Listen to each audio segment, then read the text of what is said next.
Jungles can make you lose your way. Deserts can leave you dying of thirst. But in the prehistoric world, swamps were the most dangerous places of all to set foot in. If forests allow you to spot danger from a distance, swamps conceal everything beneath murky water and sinking mud, where you never know whether you are standing on solid ground or on the very edge of death. The prehistoric world, tens of millions of years ago, was truly more terrifying than any horror film, and swamps were its clearest embodiment. Here, a single step into the water could place you within the crushing jaws of Deinosuchus, a creature large enough to drag an entire victim to the bottom in just a few seconds. Farther out in the shallow water, Spinosaurus could emerge from the muddy margins, and in even more ancient times, a titanoboas needed only to coil tightly to end every struggle. In this world, swamps did not need to chase you, because most who entered never had a chance to leave. Prehistoric swamps were not small, isolated patches, as many imagine, but once spread across the earth for tens of millions of years. By nature, these were low-lying regions where fresh water or brackish water accumulated for long periods, combined with dense vegetation and slow decomposition caused by a lack of oxygen. During many phases of Earth's history, warmer and more humid climates than today led to heavy rainfall, rising sea levels, and ever-expanding river systems, creating ideal conditions for swamps to form on a vast scale. Unlike dry ecosystems, prehistoric swamps shared traits that made them uniquely dangerous environments. The water here was often shallow but opaque, filled with mud, decaying plant matter, and microorganisms, reducing underwater visibility to almost nothing. Dense vegetation with tangled roots, broken trunks, and rotting leaves formed a natural labyrinth that slowed all movement and obscured vision both horizontally and vertically. Beneath the water and mud lay an oxygen-poor environment where large animals struggled to sustain fast movement for long, while prey quickly exhausted itself when thrashing. These very conditions inadvertently erased nearly all the survival advantages of species that relied on speed and reflexes. In swamps, running fast became meaningless, because just a few missteps were enough to trap prey in the mire and strip away any chance of escape. Sound was absorbed by water and vegetation, making noise indistinct and insufficient to warn of danger approaching. The scent of mud and decaying organic matter masked biological traces, making it far more difficult to detect predators by smell. In such an environment, swamps did not favor the strongest or the fastest, but became the perfect stage for predators that mastered patience, camouflage, and short, decisive attacks. And for that reason, in a world like this, survival did not belong to the fastest, but to those that knew how to wait. If one creature must be chosen as the reason prehistoric swamps became a perfect death trap, Deinosuchus is almost impossible to ignore. In appearance, this ancient crocodilian looks disturbingly familiar, bearing a striking resemblance to modern crocodiles, differing in only one crucial detail: its size. Deinosuchus could reach lengths of around 33 to over 40 feet, with an estimated weight ranging from 11,000 to more than 18,000 pounds, making it one of the largest carnivorous reptiles ever to inhabit freshwater environments. Deinosuchus possessed a massive, broad head and dense rows of conical teeth. A heavily reinforced skull allowed Deinosuchus to generate a bite force powerful enough to crush the bones of large prey, including herbivorous dinosaurs that strayed too close to the water's edge. Swamps were the ideal environment for Deinosuchus to exploit every one of its biological advantages. Eyes and nostrils positioned high on the top of its head allowed it to remain almost completely submerged while still seeing and breathing normally. Thick skin, layered with hard bony plates beneath, not only protected its body, but also rendered it nearly motionless when lying in ambush, blending seamlessly into murky water and mud. In the oxygen-poor conditions of swamps, where many large animals quickly became exhausted, Deinosuchus could remain still for dozens of minutes, even longer, waiting for a single moment. Unlike predators that must chase prey over long distances, Deinosuchus was a master of patience. It often selected narrow positions along the shoreline, where prey was forced to approach to drink or cross flooded ground. When the target moved close enough, the attack unfolded in an instant, so fast that the prey had almost no time to register what was happening. A precise bite to the leg, body, or neck, followed by a powerful drag into the water, was enough to strip any creature of its ability to resist.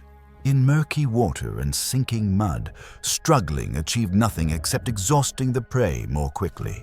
Now imagine placing a modern human into this scenario.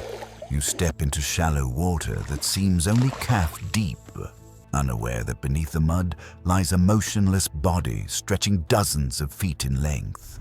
There is no roar, no warning, only a sudden pull from beneath the surface, strong enough to knock you off balance instantly. In the first few seconds, survival instinct may drive you to thrash or try to stand, but the swamp itself betrays you as sinking mud grips your legs and opaque water steals your vision. Even if the initial strike is not immediately fatal, being dragged underwater in a state of panic leaves humans with almost no realistic chance of escape. The true terror of Deinosuchus does not lie in constant hunting, but in the fact that you never know where it is. In prehistoric swamps, a single decision to approach water at the wrong moment was enough to turn the search for survival into an irreversible outcome. And that is why Deinosuchus is regarded as the clearest embodiment of the death trap known as the swamp. If Deinosuchus embodied crushing power and overwhelming killing blows, Sarcosuchus made swamps terrifying in a different way, quieter and far more prolonged. At first glance, Sarcosuchus might evoke the familiar outline of a long-snouted crocodilian, but that sense of familiarity quickly fades when its true scale is revealed. This ancient reptile could reach lengths from 30 to over 36 feet, and weigh roughly from 8,800 to 15,000 pounds, with a more slender body than Deinosuchus, yet no less dangerous. Its long, narrow snout, packed with sharp teeth, reveals that Sarcosuchus was not built solely for single-killing strikes, but was well adapted to gripping and controlling prey in shallow water. The swamps and ancient river systems of prehistoric Africa were where Sarcosuchus reached its peak. Its long, low body structure allowed it to glide through murky water without creating noticeable ripples, making detection from a distance almost impossible. Eyes set high and nostrils positioned near the top of the head enabled Sarcosuchus to survey the riverbank, while most of its body remained hidden beneath the surface, a near-perfect biological advantage for ambush. A powerful, laterally flattened tail generated immense thrust during short bursts of acceleration, enough to surge toward a target in mere fractions of a second. Unlike land predators that must judge distance and approach angles, Sarcosuchus effectively controlled the entire waterside zone. It often chose gently sloping banks, where other animals were forced to enter the water to drink or cross, turning seemingly safe paths into points of death. An attack by Sarcosuchus did not necessarily end instantly, but often began with a grip on the lower limbs or torso, followed by dragging the prey into deeper water. In the oxygen, poor and low visibility conditions of swamps, being held and submerged quickly exhausted prey, even when no immediately fatal injuries were inflicted. Now imagine a modern human standing at the water's edge. convinced that the stretch ahead is nothing more than a harmless, shallow channel. There is no visible movement, no warning sound, only a long, dark shape gliding up from beneath the surface. The moment jaws close around your leg, any instinctive retreat becomes almost meaningless, as your entire body weight is instantly pulled forward. Even if you escape the first bite, falling into sinking mud and opaque water is enough to rob you of all orientation, while Sarcosuchus can strike again from a completely different angle. What makes Sarcosuchus especially terrifying is not a display of raw power, but its ability to turn the waterside into its own domain. There, prey does not die from pursuit or from a prolonged fight, but simply from stepping into the wrong place at the wrong time. In the prehistoric world, Sarcosuchus stands as clear proof that in swamps, merely touching the water's edge could be a life or death decision.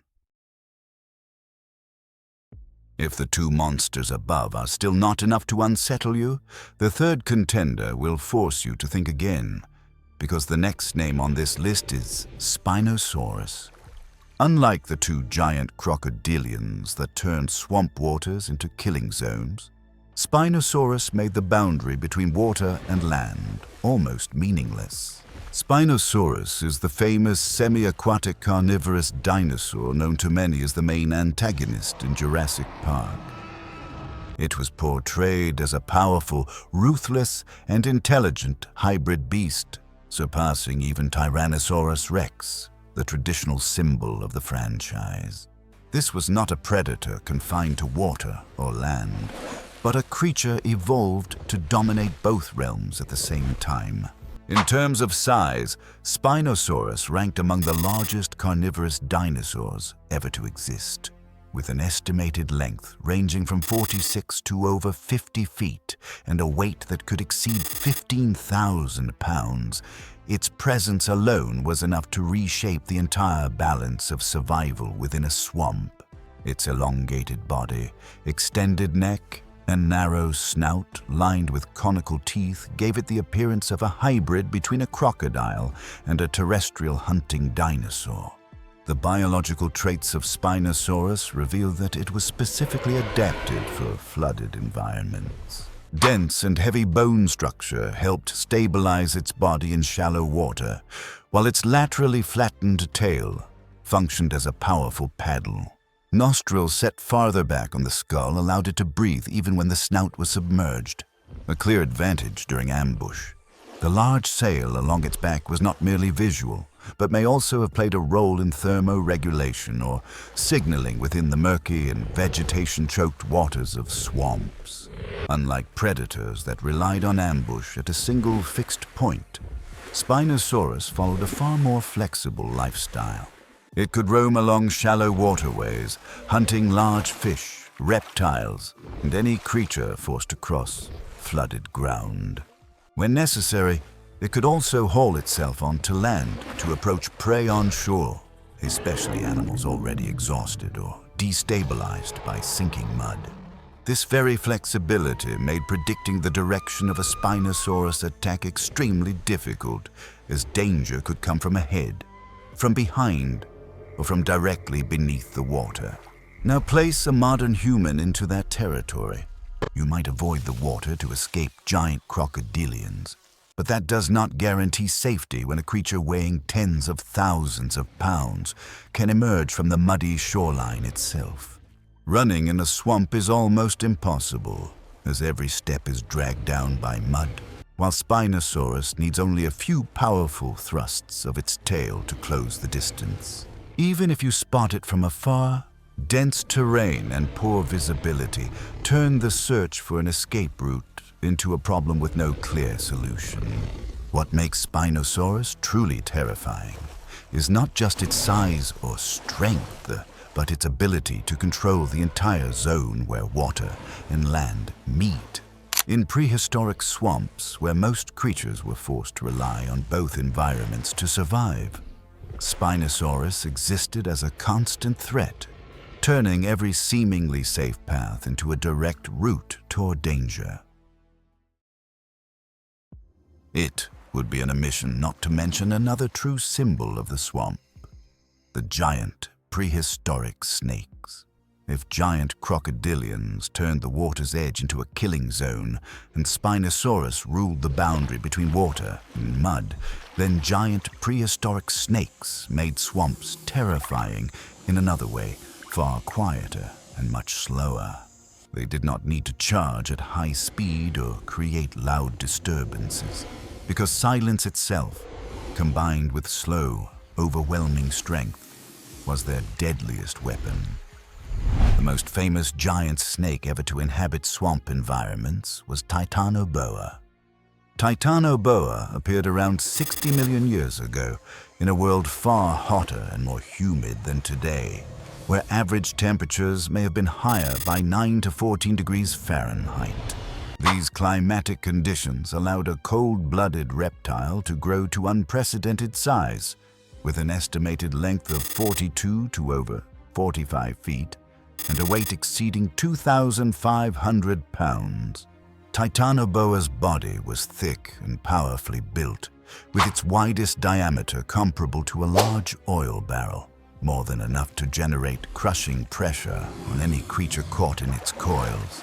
Its skeletal and muscular structure suggests that Titanoboa was not a fast-moving animal, but exceptionally powerful at close range, especially in shallow water and sinking mud. Titanoboa likely spent much of its time lying motionless in swamps or ancient rivers, where its dark coloration blended seamlessly with murky water and decaying vegetation. When prey moved close enough, it could suddenly coil its massive body around the target, using constricting force to collapse the chest and prevent breathing. In stagnant, oxygen-poor water, being constricted did not only cause suffocation, but also drove prey to rapid exhaustion through panic and futile struggling. This process did not unfold in seconds, but lasted long enough for fear itself to become the deciding factor of death. Beside Titanoboa, ancient African swamps were also once the domain of Gigantophis, another giant snake that, while smaller, still dwarfed all modern species. Gigantophis could exceed lengths of 30 to 33 feet, with a more slender body than Titanoboa, yet still large enough to view a modern human as potential prey. Fossil evidence indicates that Gigantophis lived in warm and humid environments where swamps and flooded forests provided both concealment and abundant food.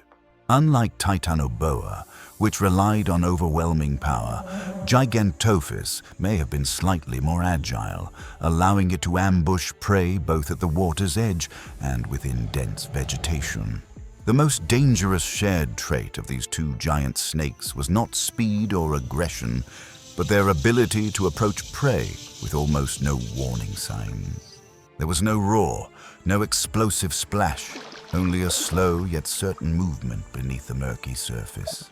For modern humans, detecting a body dozens of feet long lying near one's feet in a swamp would be almost unimaginable. And once the distance has closed to that extent, every instinct to flee becomes meaningless. In the world of prehistoric swamps, giant snakes represented a very different kind of death. Not violent, not loud, but nearly impossible to avoid.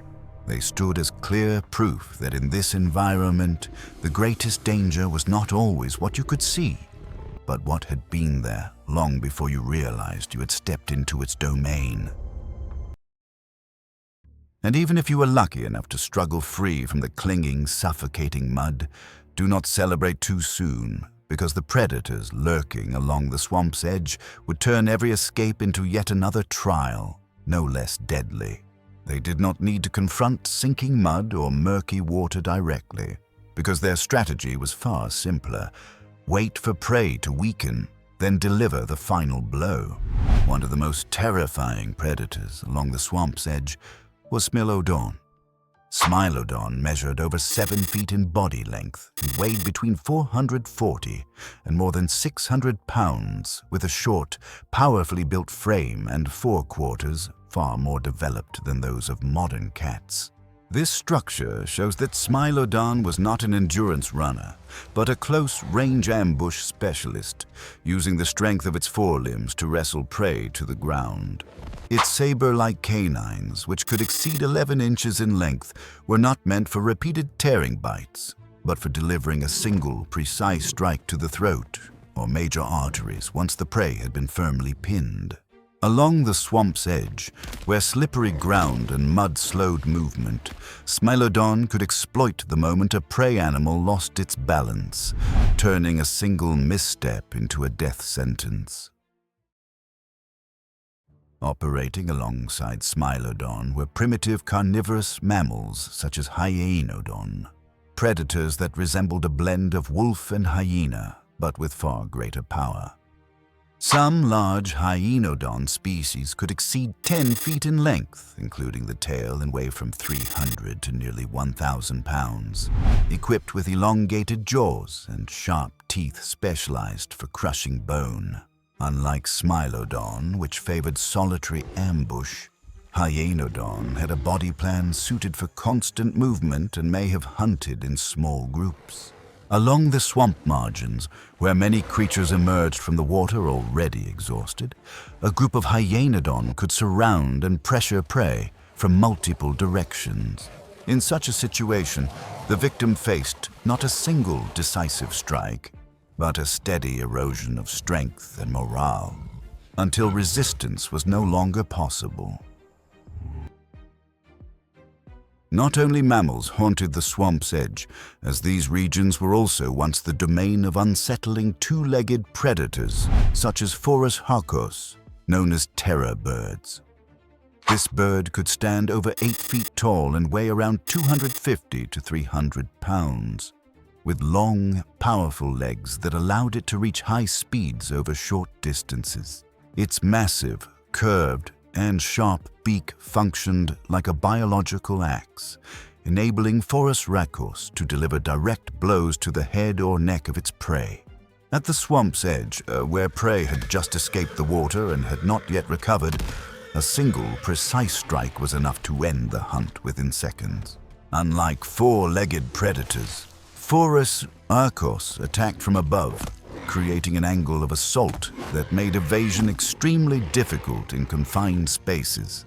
The shared trait of predators living along swamp margins was not dominance over water or mud, but the ability to exploit prey already weakened. They did not need to enter the most dangerous zones, only to wait at the edge, where every creature was forced to pass in order to survive. For modern humans, this creates a deadly paradox. The harder you try to escape the swamp, the more likely you are to enter the sights of land-based predators. And it is precisely at this fragile boundary, where you believe yourself to be safe, that the prehistoric swamp completes its lethal trap with its most patient hunters. Even in the absence of any predator, prehistoric swamps were dangerous enough to kill humans in slow but certain ways. The first and most immediate threat came from sinking mud, which seemed only to slow movement, but could in fact become a deadly trap. Swamp mud was not a uniform layer of soft ground, but a mixture of water, decaying plant matter, and fine sediment, with enough cohesion to lock your legs in place if you remained still for too long.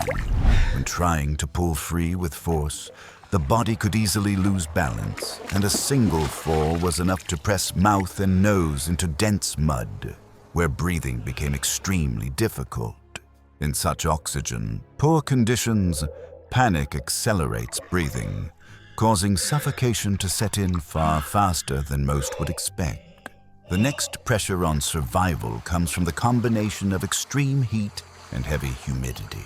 Prehistoric swamps often existed during warm and humid climatic phases, where daytime temperatures could exceed the limits the human body can tolerate during continuous movement. Humid air slows the evaporation of sweat, stripping the body of its ability to cool efficiently, leading to exhaustion and a heightened risk of heat stroke. As physical strength declines, reflexes slow and judgment deteriorates, making it far easier to step into dangerous areas that would otherwise be avoided. Beneath the murky water and thick mud lies a dense world of microorganisms. Bacteria and parasites thrive in warm, humid, organic-rich environments, turning every stagnant pool into a potential reservoir of disease. Drinking untreated water or allowing contaminated water to contact open wounds can lead to intestinal infections, skin infections, and a range of other serious complications. In the absence of antibiotics or medical care, even a mild infection can linger and rapidly erode physical strength. Seemingly minor injuries become especially dangerous in swamps. A small cut on the foot caused by roots or sharp stones can quickly become contaminated with mud and bacteria. As inflammation spreads, movement becomes slower and more painful, increasing the likelihood of encounters with other threats. In swamps, injuries do not need to be severe at first, as they become deadly over time. Even sound, which humans often rely on to sense danger, is no longer a reliable tool. Water, mud, and dense vegetation absorb and distort noise, making it almost impossible to determine direction. A large movement beneath the surface may produce only a few faint ripples, while heavy footsteps can be swallowed completely. This means you rarely know where danger is coming from, or whether it has already drawn dangerously close before you realize it. In prehistoric swamps, death does not necessarily come from teeth or claws. Being trapped too long by sinking mud, drained by heat and humidity, or weakened by a small infected wound is enough for this environment to end the struggle for survival. And it is the quiet combination of these factors that makes the swamp a perfect killer, a place where nature does not need predators to do the job itself. If a modern human were placed into a prehistoric swamp without preparation or tools, survival time would often be measured in days or even hours, not weeks. Within the first 24 hours, the greatest risk would not necessarily come from predators, but from exhaustion caused by heat, humidity, and constant movement through sinking mud. Even mild dehydration is enough to significantly impair judgment, making mistakes more likely when approaching water sources or choosing a path. If direct encounters are avoided by chance, the second and third days introduce quieter but equally dangerous risks. A small scratch on the foot may become infected. Insects and parasites begin to take their toll, and disrupted sleep prevents the body from recovering. In an environment where every movement is slow and every mistake accumulates, the ability to remain alert and healthy declines rapidly. Even with a knife, fire, and basic survival knowledge, prehistoric swamps remain among the most difficult environments to endure. Prehistoric swamps are not arenas for dramatic chases, but perfect survival traps, where the environment and predators work together to strip humans of every advantage. There, you do not need to make a major mistake to pay the price, as a single slow step, a minor wound, or a brief lapse in awareness is enough to end everything. If you want to continue exploring even harsher prehistoric environments and understand why ancient Earth was never a safe place for modern humans, do not forget to follow and subscribe so you do not miss the next videos.